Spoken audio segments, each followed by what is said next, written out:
యేసయ్యను సైతం సంపూర్ణునిగా చెయ్యడానికి దేవుడు వాడుకున్న దినుసులే శ్రమలు, సమస్యలు, బాధలు, ఇబ్బందులు.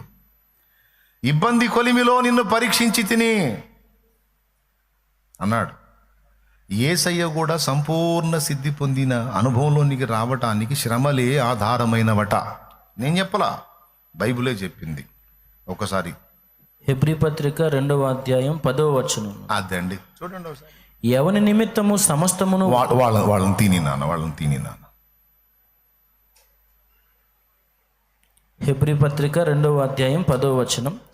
ఎవని నిమిత్తము సమస్తమును ఉన్నవో, ఎవని వలన సమస్తమును కలుగుచున్నవో ఆయన అనేకులైన కుమారులు. మాట్లాడండి అవి. ఎవని నిమిత్తము సమస్తము ఉన్నవో, ఎవని వలన సమస్తము కలుగుచున్నవో ఆయన అనేకులైన కుమారులను మహిమకు తెచ్చుచుండగా వారి రక్షణకర్తను శ్రమల ద్వారా సంపూర్ణునిగా చేయుట ఆయనకు తగును. అద్దుగద్దుగో రక్షణకర్త. మన రక్షణకర్త ఎవరండి? పాట పాడుతాంగా. భజింతును నిన్ను జగదీశ శ్రీ యేసమా రక్షణకర్త. ఓకేనా? ఎవరు రక్షణకర్త? అనేక మంది కుమారులను మహిమకు తేవటానికి, వారి రక్షణకర్తను సంపూర్ణునిగా చేయటానికి శ్రమలు ఆయనకు తగినవట. పరిశుద్ధ పరచువానికి నీ పరిశుద్ధ పరచబడువానికి నీ ఒక్కటే మూలం. ఆయనకే మరి పరిపూర్ణత పొందాలి అంటే ఈ ప్రతికూల పరిస్థితులే అవసరమైనవి. ఇప్పుడు ఆయన తర్వాత మరి వారసత్వం, ఆయన సీట్లో కూర్చోవడానికి మరి మనం కూడా ఏం పొందాలి అమ్మా? అందుకోసమే తప్ప పగబట్టి కాదు, ప్రతీకారం తీర్చుకోవడానికి కాదు. ఇప్పుడు ఫస్ట్ పాయింట్ గుర్తు చేస్తా. దేవుడు మారాడు, గ్రంథం మారింది, ఆరాధనా స్థలం మారింది, కాస్త కూస్తో నేను మారాను. నా అగసాట్లు ఎందుకు మారలేదు? అసలు ఎందుకు పిలిచావు? నీ చిత్తం ఏమిటి అన్న ప్రశ్నకు సమాధానంగా అక్కడ ప్రశ్న మొదలు పెడితే ఇక్కడ దొరికింది సమాధానం. మాకు తెలుసన్నయ్యా నువ్వు అడిగే తెస్తావని. నేను తెచ్చానా? వాక్యం తెచ్చిందా? నేనేమన్నా కలిపి చెప్పానా? ఏం లేదుగా. పక్కగా రెఫరెన్సులు చూపించుకుంటా వచ్చి మొత్తం సింక్ చేశా పరిశుద్ధాత్మ సహాయం. ఉట్టికి ఎగరలేనమ్మా స్వర్గానికి ఎగిరిద్దా అంటే లోకములో అది సాధ్యము కాదు, కానీ మనల్ని పిలిచిన వానికి అది సాధ్యము. చీకటి నుండి వెలుగులోనికి నన్ను పిలచిన తేజోమయా. చీకటి నుండి వెలుగులోనికి నన్ను పిలచిన తేజోమయా.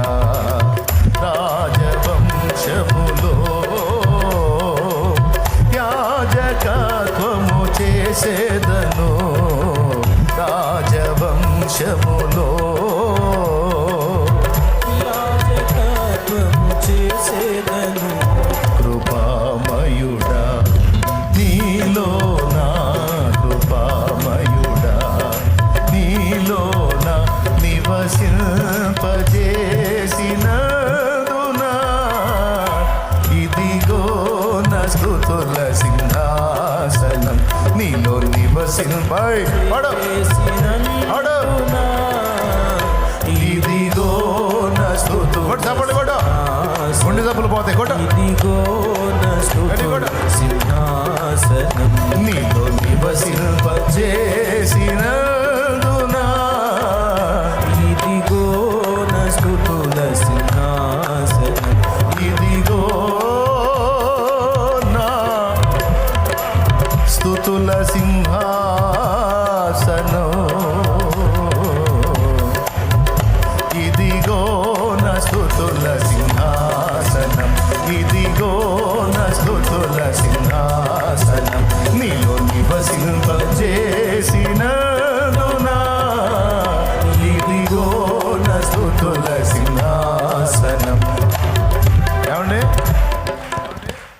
అసలు ఏమన్నా చప్పట్లు అంటారు వాటిని? ఏమండి ఇట్లా అప్పడాలు చేస్తున్నారా, ఒడియాలు చేస్తున్నారు, ఏంది ఇది, గారెలు చేస్తున్నారు ఏంది? కొడితే పక్కన వాళ్ళు ఎగిరిపడాలి, వాళ్ళని కాదు, చప్పట్లు కొడితే. ఏందండి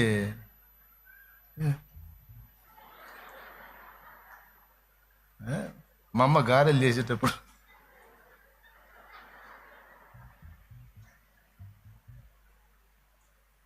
కాస్త కొట్టండి. ఏందండి ఇప్పుడు కాదు, పాడేటప్పుడు. ఓకే, ఇదిగో నా స్తుతుల సింహాసనం, ఇదిగో నా స్తుతుల సింహాసనం, నీలో నివసింపచేసినందునా, ఇదిగో నా స్తుతుల సింహాసనం. ఏ యోగ్యత లేని నాకు జీవ కిరీటమి చూడకు, ఏ యోగ్యత లేని నాకు జీవ కిరీటమి చూడకు, నీ కృప నన్ను వీడక శాశ్వత కృపగా మారెను, నీ కృప నన్ను వీడక శాశ్వత కృపగా మారెను, కృపామయుడా. నీలో అది కదా కృపామయుడా, నీలోన నివసింపజేసినందునా, ఇదిగో నా స్తుతుల సింహాసనం, నీలో నివసింపచేసినందునా, ఇదిగో నా స్తుతుల సింహాసనం. కృపామయుడా.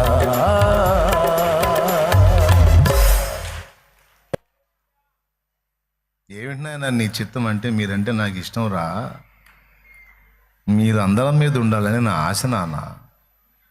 మీరు దరిద్రులై ఉండుట నా చిత్తము కాదు, వ్యాధిగ్రస్తులై ఉండుట నా చిత్తము కాదు, శాపమును అనుభవించుట నా చిత్తము కాదు, నిలవరమైన నీడ నివాసము లేని దీన స్థితిలో మీరుండుట నా చిత్తము కాదు, మీరు నశించిపోవుట నా చిత్తము కాదు, ఆకలితో క్షుద్బాధతో అలమటించుట నా చిత్తము కాదు. మరి ఏమిటినైనా నీ చిత్తము? మీరు ఆశీర్వాదమునకు వారసులగుట నా చిత్తము. మీ ఆత్మ వర్ధిల్లుచున్న ప్రకారము అన్ని విషయములలో మీరు వర్ధిల్లుట నా చిత్తము. బా యోహాను 3వ పత్రిక, యోహాను రాసిన 3వ పత్రిక, ప్రియుడైన గాయు అని ఆయన గురించి రాశాడు. చదవండి 2వ వచనం. ప్రియుడా నీ ఆత్మ వర్ధిల్లుచున్న ప్రకారం. ఆయన పేరేంది నాయన? గాయినా? గాయు కదా, బాగానే చదివా. ప్రియుడైన గాయు నీ ఆత్మ వర్ధిల్లుచున్న ప్రకారము నీవు అన్ని విషయములలోనూ వర్ధిల్లుచు సౌఖ్యముగా ఉండవలనని ప్రార్థించుచున్నాను. నాయన చూడండి ఆ మాట ఎప్పుడన్నా ఆలోచించారా? సమస్త విషయములలో నీవు వర్ధిల్లాలి. అది యోహాను కోరిక కాదు, యోహాను ప్రార్థన కాదు, అది దేవుని ఇష్టము, దేవుని చిత్తము. ఎంత ప్రేమ ఉంటే నిన్ను నన్ను ప్రేమించి ప్రాణం పెట్టాడు యేసయ్య. ఎంత ప్రేమిస్తే పరలోక తండ్రి తన అద్వితీయ కుమారుని నీ కోసం నా కోసం బలిపీఠం ఎక్కించాడు, సిలువను ఎక్కించాడు. ఒక్కసారి ఊహించండి. దేవుడు మనల్ని ఎంతో ప్రేమించాడని యోహాను సువార్త 3:16 చదువుకున్నాం కదా.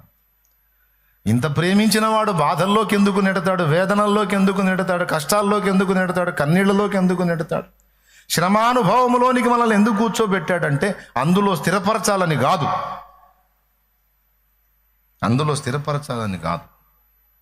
అందులో ఉంచి నిన్ను మలచి తన ప్రియ కుమారునికి కలిగిన రూపమునకు సారూప్యము, ఈక్వల్ పొజిషన్లోనికి నిన్ను తేవటానికే ఆయన ఆ పని చేశాడు. ఏమండి, మీలో అబద్ధాలు ఆడి కూడా నిజం చెప్పండి. మీ ఇంట్లో బంగారం ఎంతమందికి ఉందో చేతులు ఎత్తండి. ఎందుకు నైనా బంగారానికి పెట్టావేది టెండర్ అనుకోవాకండి. తప్పు తమ్ముడు, ఉంగరం ఉన్నా కూడా చేయొచ్చు. ఎక్కడికి పెట్టుకొని రాలేదు మళ్ళీ నేను అడుగుతానేమని భయంతో. ఇంట్లో ఉంగరాలు ఉన్నాయా, బంగారం ఉందా? ఉన్నోళ్ళు చేతులు ఎత్తండి ఆయన. కనీసం ఆడపిల్లల కన్నా లేవా, చిన్న పిల్లల కన్నా లేవా? ఉంటే చేతులు ఎత్తండి. ఉంది అన్న, ఉంది కదా, రైట్.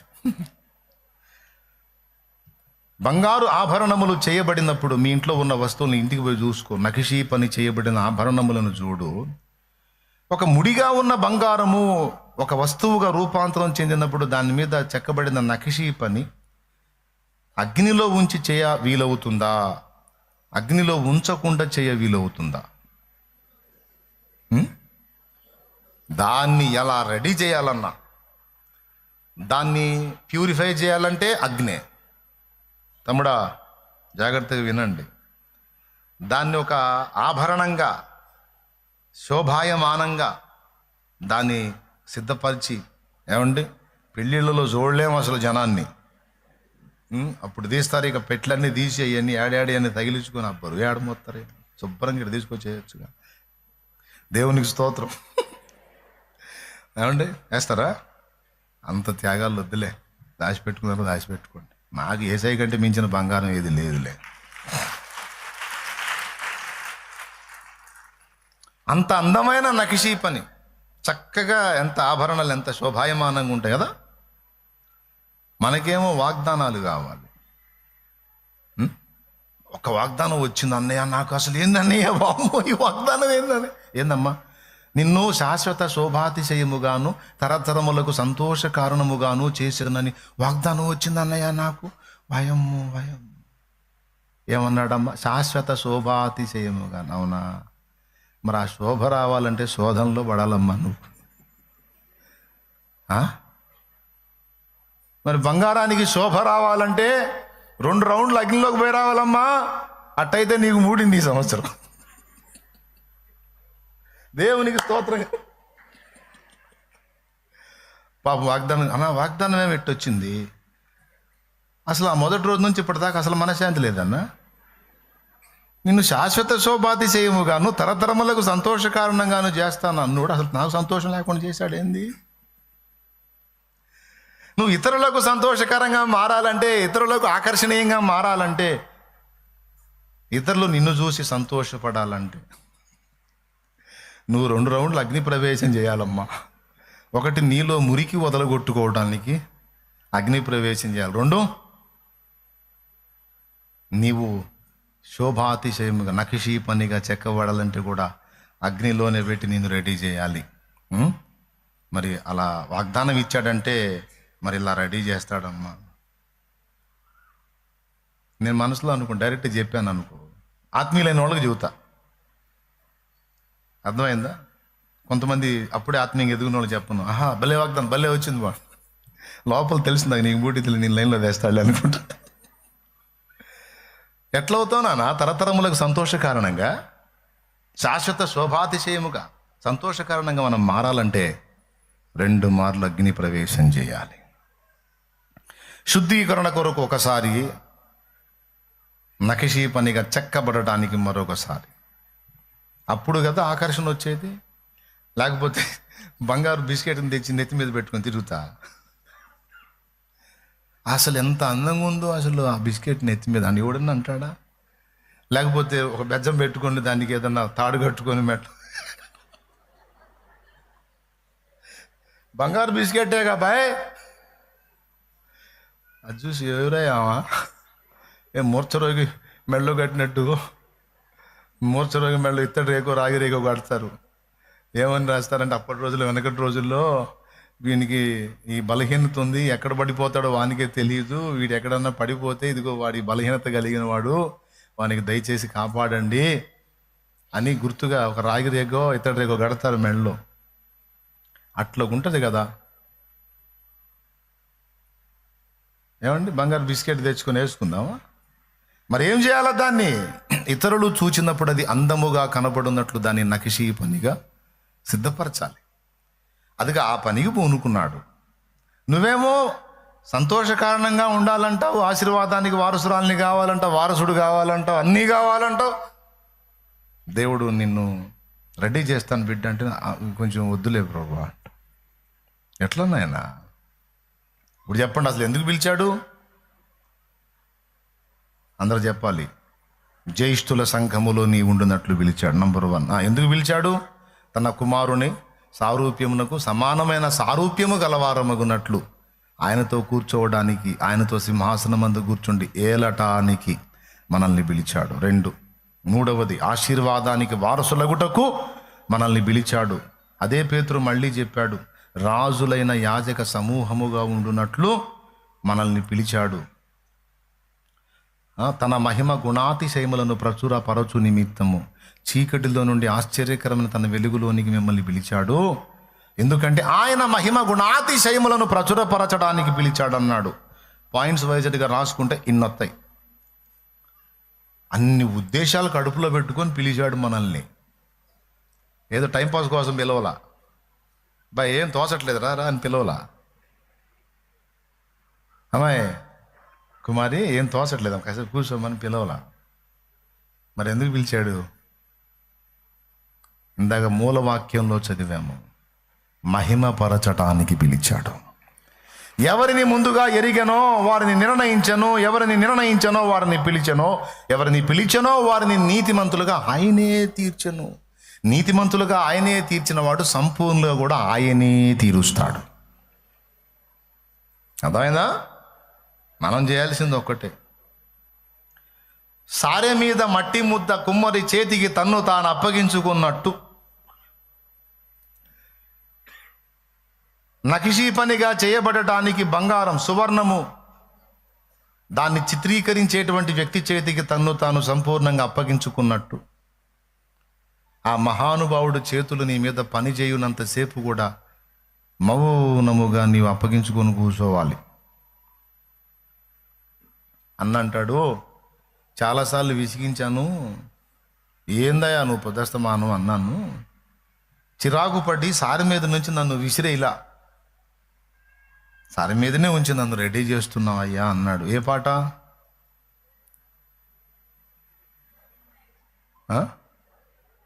పెద్దోళ్ళు ఇద్దరు పాడారు. ఎందుకో నన్నింతగా ప్రేమించితివి యేసయ్యా, నీకెందుకు పనికి రాని పాత్రను నేనయ్యా, నన్ను విసిరేయక సారెపై ఉంచితివి, కనికర స్వరూపుడా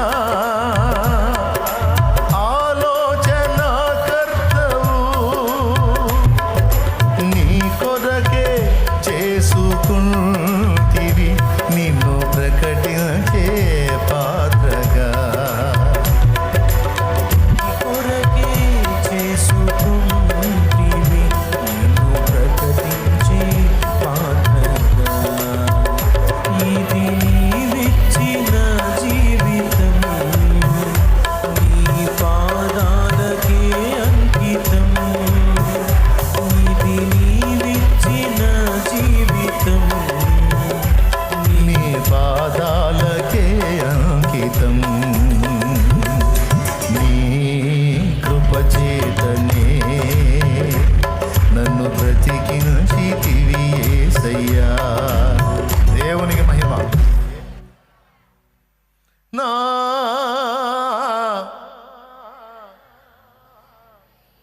మనం మామూలు మట్టి ముద్దలంగా, పెడద్రపు మట్టి ముద్దలు.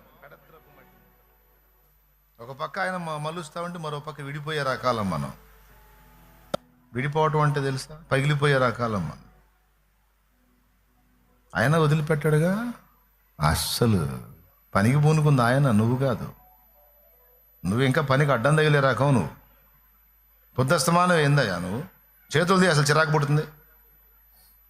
ఇంకా షేప్ రాలేదు బిడ్డ. ఏ షేప్? వదిలేవు. స్కూల్కి పోరంటే పొద్దస్తమానం స్కూల్ అంటావేంటి మమ్మీ? సెలవీరా? ఎవరి కోసం రా? ఎవరి కోసం అన్నా కానీ మమ్మీ, పొద్దస్తమానం స్కూల్ ఏంటి మమ్మీ? ఆ నోటీస్ ఎప్పుడన్నా స్కూల్కి వద్దులేరా అన్నావు మమ్మీ? ఎప్పుడన్నా స్కూల్లోకి వెళ్ళిందని నన్ను బయటికి తీసుకొచ్చావా మమ్మీ? ఎంత ఆశ ఎదురు చూస్తాను తెలుసా? ఎప్పుడన్నా నువ్వు వచ్చి ముఖ్యంగా హోంవర్క్ రాయనప్పుడు నువ్వు ఎంటర్ అవుతావేమో, నన్ను సేవ్ చేస్తావని ఎంత ఆశగా ఎదురు చూస్తాను మమ్మీ. ఎప్పుడన్నా వచ్చావా నువ్వు? ఎందుకు మమ్మీ నేనంటే అంత కక్ష నీకు? అప్పటిదాకా బాగానే ఉంటావు, స్కూల్కి వెళ్ళమంటావు ఏంటి మమ్మీ? పిల్లోడు ఫీలింగ్. వెళ్ళకపోతే ఈడు బలి. ఏం ఉద్దేశంతో అమ్మ స్కూల్కి పంపిస్తుంది వాడికి తెలియదు, చిరాకు పడుతుంటాడు. కానీ వాడి ఫ్యూచర్ దృష్టిలో పెట్టుకొని వాడికి కొంచెం శ్రమ అయినా సరే వాడు అభ్యాసం పొందాలని అమ్మ అవసరమైతే తన్నైనా పంపించింది. అవును మేడం, అంతా బాగానే ఉంది, కానీ ఏదన్నా మీరు చెప్పింది చేయనప్పుడు కొడుతున్నారు మేడం, అస్సలు బాగాలేదు. వాళ్ళు పిల్లల్ని ఎందుకు మేడం కొడతారు? పిల్లలు చిన్నోళ్ళు కదా, అసలు ఎందుకు మేడం కొడతారు? అసలు ఈ చెవు పట్టుకొని ఇది చేస్తారు, తోడపాసం పెడతారు, చెంపకు పెట్టి కొడతారు. ఎందుకు మమ్మీ, ఎందుకు మేడం అని చెప్పి ఎందుకు తిన్నారు? పెద్ద శ్రమ అయినా వాళ్ళు తన్ని చెప్పారు, వీళ్ళు తన్ని పంపించి చెప్పించారు. వెరసి ఈరోజు ప్రతిదీ అలాగా చదివేస్తున్నాం. ఈ ఫ్యూచర్ ప్లాన్, ఫ్యూచర్ని దృష్టిలో పెట్టుకుని వాళ్ళు ముందే మనల్ని సిద్ధపరిచారు. ఈ తల్లిదండ్రి విద్య నేర్పిన గురువు ఎలాగో దేవుడు అలాగా. అందుకే తల్లి, తండ్రి, గురువు, ఫైనల్లో దేవుడు అలాగు. ఇప్పుడు కొలికి వచ్చాం బ్రదర్. ఇప్పుడు చెప్పండి, దేవుడు ఏమైనా పగబట్టాడు మన మీద? అసలు ఏం కావాలని కోరుకున్నాడు ఆయన? అన్నా అంటే అక్కడికి పోయినాక నేను అవన్నీ ఇక భూమి మీద ఏం లేవంటే, హలో భూమి మీద కూడా గుర్తుపెట్టుకో, ఎప్పుడో చచ్చి పరలోకం పోయాక అక్కడ వెళ్ళటం కాదు. ఇదే భూమి మీద ఒకరోజు 2 రోజులు కాదు, 1000 ఏళ్ళు వెళ్తాం. ఎవరితో కలిసి తెలుసా? యేసయ్యతో.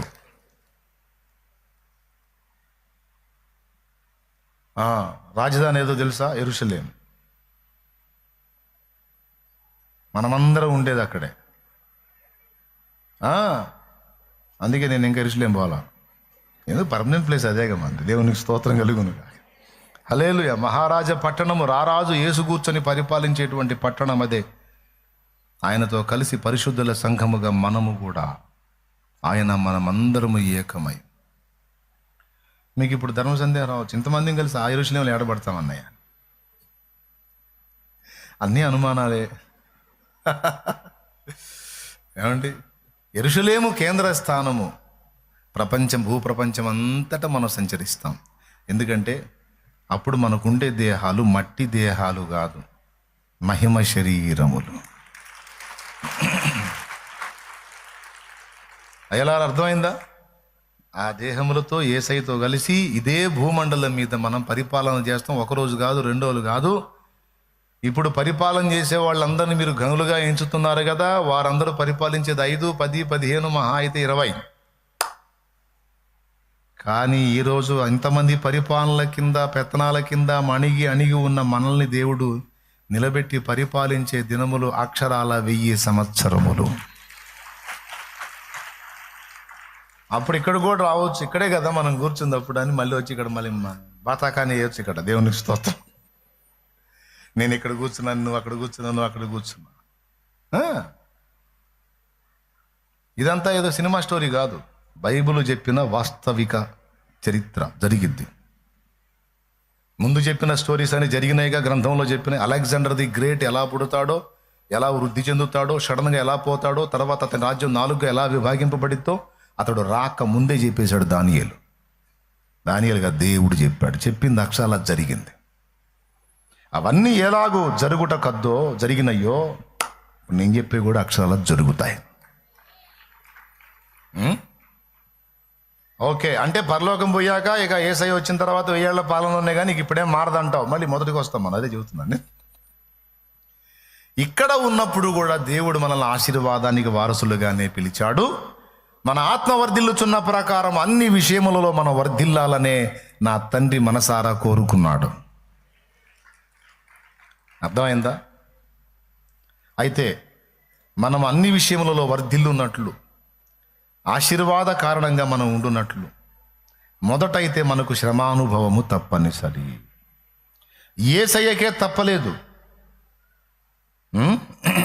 ఎవరు తప్పలేదు? మరి నీకు నాకెట్లా? మన రక్షణకర్తను శ్రమల చేత సంపూర్ణునిగా చేయుట ఆయనకు తగినప్పుడు తర్వాత మనం కూడా మరి అక్కడే సంపూర్ణ సిద్ధి పొందాలి కదా. ఆశీర్వాదానికి వారసులుగా మనల్ని పిలిచాడన్న వాళ్ళు ఎంతమంది నమ్ముతున్నారో చేతులు ఎత్తండి.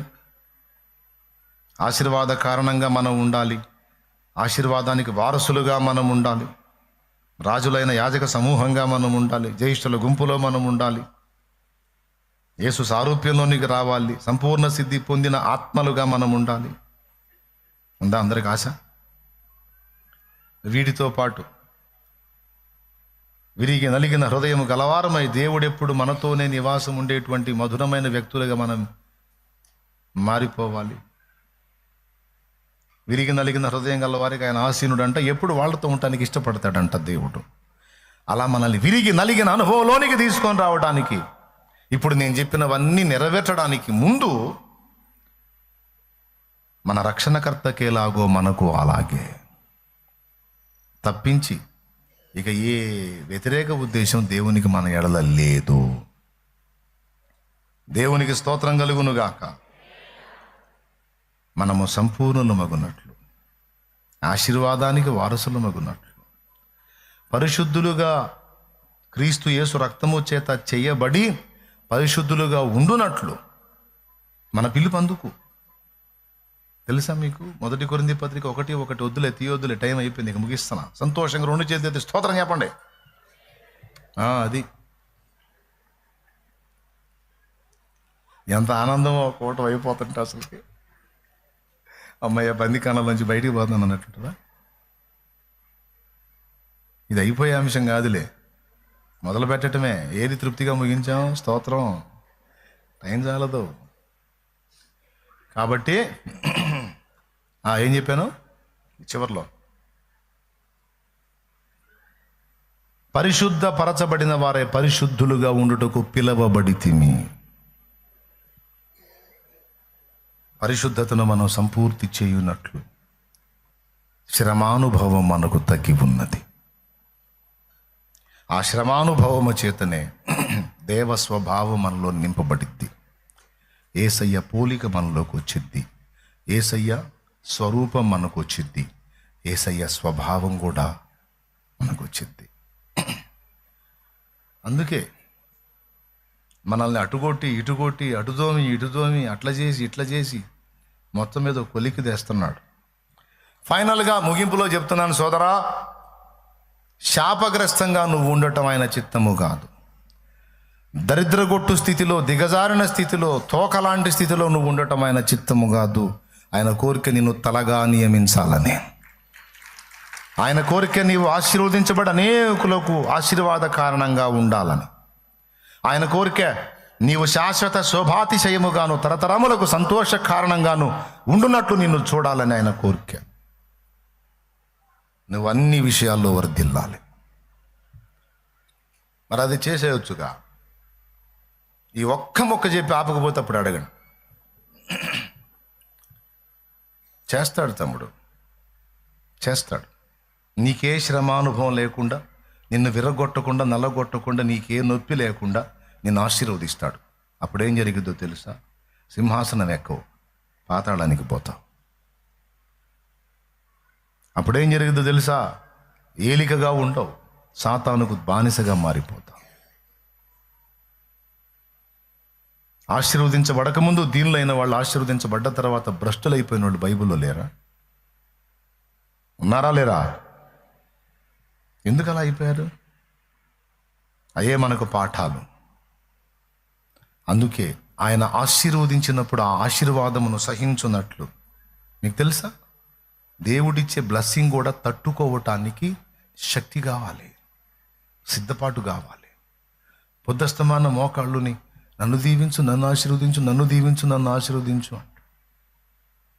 దీవించడానికి, ఆశీర్వదించడానికి దేవునికి ఇష్టం చాలా. ఆయన కోరికే అది. ఆయన పిల్లలమైన మనం అనేకులకు ఇచ్చే స్థితిలో ఉండాలని కోరిక. ఎలా ఉండాలని అందరు చెప్పండి నాన్న. అయిపోతుంది, తొందరగా చెప్పండి, ఇంక టైం లేదు, 9:30 అయింది, ఇక ముగింపు. అనేకులకు నోరు తెరిచి అందరూ చేతులు చూపించి చెప్పండి ఎట్లా. ఇచ్చే స్థితిలో ఉండాలంటే ఏం చేయాలి? దేవుడు మనకేం చేయాలి? పెద్దగా సమృద్ధి, అందరూ చెప్పండి సమృద్ధి. సమృద్ధి ఇచ్చిన వాళ్ళు, సమృద్ధి కలిగిన వాళ్ళందరూ, సమృద్ధి పొందిన వాళ్ళందరూ జనాలకి ఇస్తున్నారా? ఎందుకు నవ్వాను తెలుసా? చాలామందికి సమృద్ధి ఉంది, కనీసం దేవుడికి కూడా ఇట్లే. అతి గతి లేనప్పుడు దేవ ఆశీర్వదించంటే ఆశీర్వదించి సమృద్ధిని ఇచ్చాడు. ఇచ్చిన కాడ నుంచి పీనాస్థానం ఎక్కువైపోయింది. దేవుని పని కూడా ఇట్లే. అంటే అనేకులకు ఇచ్చున్నట్లు దేవుడు నాకు సమృద్ధిని ఇవ్వాలని నువ్వు కోరతావు. ఇచ్చేవాడు అది కాదు. సమృద్ధిని నీకు ఇవ్వడానికి ముందు దేవుడు నీకు అనేకులకు ఇచ్చే మనస్సు నీలోకి తేవాలి. ఏం తేవాలి? అనేకులకు ఇచ్చే బుద్ధి ముందు నీలో ఏర్పడాలి. ఆ బుద్ధి నీలో ఏర్పరచకుండా ఇచ్చాడు అనుకో, మురిగిపోవటమే తప్ప, కుళ్ళిపోవటం తప్ప, పాడైపోవటం తప్ప, పొరపాటును కూడా పని మనిషి కూడా అంత చేతిలో వేరు. దరిద్ర బతుకులు మిమ్మల్ని కాలే. ఇంటి నిండా కాయలు ఉంటాయి, పళ్ళు ఉంటాయి, ఆ ఫ్రిడ్జుల్లో పెట్టి మురగబెట్టి ఏం తిన్నాయి, మిగిలిన ఇచ్చేసాయి. బాగున్నప్పుడే 3 రోజులు మురగబెట్టి అది చండాలం అయిపోయినా, అమ్మాయి అది తీసుకోమ్మా, ఓ అమ్మాయి ఎంత ప్రేమ, 3 రోజులు మురగబెట్టి తీసుకుని ఆమె కూడా ఉంటుంది ముందు నష్టపోతానా. 3 రోజులు మురగబెట్టి ఇవ్వకపోతే ముందే వేయవచ్చుగా, కమ్మగా తినేవాళ్ళంగా. దరిద్రపు ఇచ్చే మనసు ఉండదు, పాడు ఉండదు. మళ్ళా ఆ 3 రోజులు మురగబెట్టి మళ్ళీ ఎందుకు అనుకున్నా, మళ్ళీ నన్ను దెప్పి పొడవటానికి, మిగిలినన్ని తీసుకెళ్తున్నావు కదా ఏంటి అని మళ్ళీ బిల్డప్ ఇయటానికి. నన్ను ప్రేమించి కాదు, నీ మనసు పాపిష్టి మనసు అని చండాలంగా తిట్టుకుంటారు. అని మనకు తెలుసా మీకు? తెలుసుకొని సిగ్గు తెచ్చుకోండి.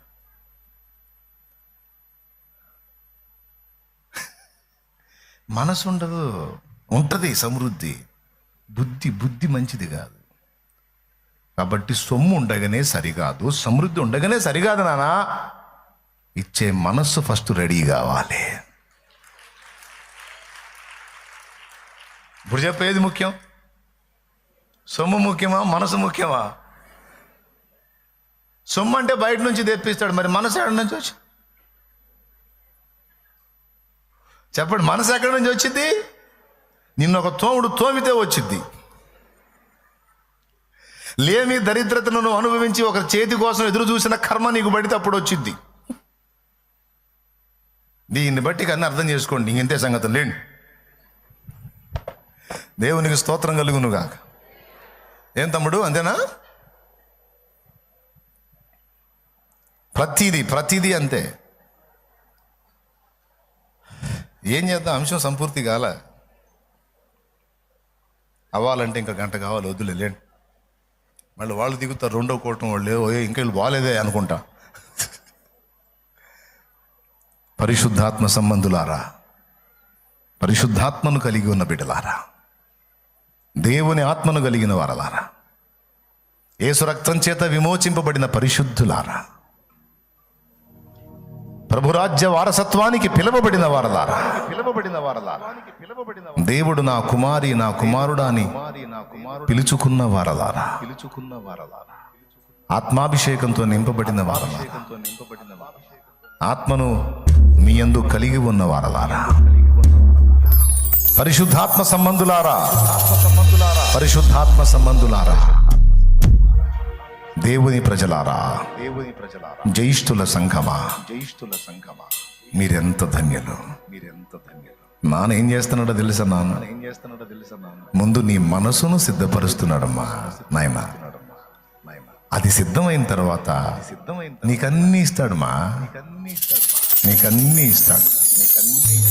ఇచ్చి నీకు ఆ మనసు వచ్చింది కదా, అప్పుడు నీ చేత ఇప్పిస్తాడు. ఇయ్యమ్మా, బాధలో ఉందిగా ఇచ్చే, ఈయన బాధలో ఉన్నాడుగా ఇచ్చే అని చెప్పే పని లేదు. ఇక నువ్వే ఇస్తుంటావు. అందుకే మనస్సును సిద్ధం చేస్తున్నాడు ముందు. ఆ మనసును సిద్ధం చేసే ప్రక్రియలో కొంచెం శ్రమ. మరి మనసు అర్థం కావాలిగా మనకి. ఒక రోజుకి ఇంట్లో లేకపోతే ఎలా ఉంటుందో, చినిగిపోయినాయి కట్టుకుంటే ఎలా ఉంటుందో, అప్పులైపోయి మాటలు పడుతుంటే ఎలా ఉంటుందో, నిందలో చేయని నేరాలు నెత్తిన మీద పడితే ఎలా ఉంటుందో, వ్యాధిని అనుభవిస్తే ఎలా ఉంటుందో, ఇతరులు తృణీకరిస్తే ఎలా ఉంటుందో, అయిన వాళ్ళు హీనపరిచి మాట్లాడితే ఎలా ఉంటుందో, నెత్తి మీద నీడ లేకుండా ఒంటరిగా బతకాల్సిన పరిస్థితి వస్తే ఎలా ఉంటుందో. అంటే అర్థమైందా నాయన నేను చెప్పింది? ఒంటరి బ్రతుకంటే భాగస్వామిని కోల్పోయి మొదలైన చేదైన అనుభవాలు ఎలా ఉంటాయో నువ్వు రుచి చూసినప్పుడు, అందరికీ కాదు కొందరికి, ఒక్కొక్కరికి ఒక్కొక్క విధంగా, కొంతమందికి కొన్ని అనుభవాలు, కొంతమందికి కొన్ని అనుభవాలు, కొంతమందికి ఈ అనుభవాలనే రప్పించి మన మనస్సును మెత్తన చేస్తాడు నాన్న దేవుడు. మన మనస్సును మెత్తన చేస్తాడు, రెడీ చేస్తాడు. అందుకే అలా మనసు మెత్తపరచబడినోళ్ళు మనం ఇతరులకు ఇస్తుంటే అడ్డుపడుతుంటారు. ఏం చేస్తున్నావు, ఏంటది? వాళ్ళకేమో మనసు కఠినపరచబడి ఉంది, నీ మనసు ఏమో దేవుడు మెత్తన చేసి ఉంచాడు. అందుకే చాలాసార్లు నువ్వు ఇతరులకు సాయం చేస్తుంటే మిగిలిన వాళ్ళందరూ నిన్ను పిచ్చోళ్ళలాగా పిచ్చిదానిలాగా చూస్తారు. ఎందుకంటే వాళ్ళకి ఆ మనసు రెడీ చేయబడలేదు. నీకు ఆ మనసు దేవుడు సిద్ధపరిచాడు. ఏమండి, నీ ద్వారా అలా పొందే వాళ్ళు ఏమంటారో తెలుసా? పొందుతూ, ఆహా అయ్యా దేవుడు ఎంత మంచి మనసు ఇచ్చాడయ్యా, అమ్మా అబ్బా దేవుడు ఎంత మంచి మనసు ఇచ్చాడమ్మా. ఎవరిచ్చారు? దేవుడిచ్చాడు. ఆ మంచి మనసు నీలో నీకు తీసుకొని రావటానికి ఆ మెత్తని మనసు, ఆ విరిగి నలిగిన మనస్సు, ఆ వినయం కలిగిన మనసు, ఆ సాత్వికం కలిగిన మనసు, ఆ త్యాగపూరితమైన మనస్సు, ఆ దాతృత్వం కలిగిన మనసు, ఆ దయతో నిండిన మనస్సు, ఆ ఓదార్చే మనసు, ఆదరించే మనసు, కృంగిన వారిని లేవనెత్తే మనసు. ఎందుకంటే ఆ సెగ ఎలా ఉంటుందో కొంతైనా నువ్వు అనుభవిస్తేనే నీకు ఆ మనసు వచ్చింది. కేవలం అందుకోసమే నీకు అనుమతించాడు తప్ప నీ మీద పగ లేదు, ప్రతీకారం లేదు. చెప్పాలంటే పిచ్చి ప్రేమ. ఇంకా చెప్పాలంటే నువ్వు కొన్ని అవమానాలు పొందుతున్నప్పుడు అవి పొందిన నువ్వు ఏడుస్తుంటే నిన్ను చూసి ఆయన కూడా ఫీల్ అవుతాడు. అయితే ఆ సమయంలో నీ దగ్గరకు వచ్చి నిన్ను ఓదారుస్తాడు. అవసరాన్ని బట్టి కొంచెం అనుమతించాను కానీ నీ తలెత్తుతానులేమ్మా అయ్యా, నీ తలెత్తుతాలేరా, బాధపడవా, వాళ్ళందరి ముందు నేను నిన్ను గనపరుస్తానులేరా, బాధపడవా అని ఆయన నిన్ను తన కౌగిట్లోకి తీసుకుంటాడు. అమ్మా వారి ఎదుట నీ తలని ఎత్తుతాను నా కుమారి, బాధపడవా, నాకు బాధగానే ఉంది కానీ ఆ అనుభవం నీకు అవసరం. సరే తండ్రి, నీ చిత్తమే సిద్ధించుగాక, నీ చిత్తమే జరుగునుగా. ఓకేనా? ఇప్పుడు నా తండ్రి మనసు అర్థమైందా? ఎట్లా ఉండాలి? అనేకులకు దీవెనకరంగా,